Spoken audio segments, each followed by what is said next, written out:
শতকরা নির্ণয়ের সহজ টেকনিক। খুব সহজেই আপনারা এই ধরনের অঙ্কের সমাধান করতে পারবেন। এখানে আছে 4 এর 6% সমান কত। প্রথমে আমরা 4 এবং 6 গুণন করব। 4 6 24।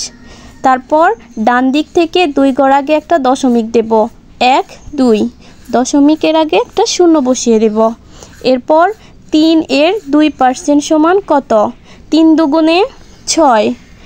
আমাদের 2 ঘর আগে একটা দশমিক বসাতে হবে, কিন্তু 3 এবং 2 গুণ করে আমাদের এক অঙ্ক বিশিষ্ট সংখ্যা হয়েছে। এর জন্য আমরা একটা শূন্য বসিয়ে দেব। এরপর 2 ঘর আগে একটা দশমিক বসিয়ে দেব, তারপর শূন্য বসাবো। তারপর আছে হচ্ছে কি 8 এর 9% সমান কত। 8 নং 72। তারপর ডান দিক থেকে 2 ঘর আগে দশমিক বসাবো। 1 2। তারপর শূন্য বসাবো। 5 এর 7% সমান কত। 5 7 35। ডান দিক থেকে 2 ঘর আগে একটা দশমিক বসাবো। 1 2। তারপর শূন্য বসাবো।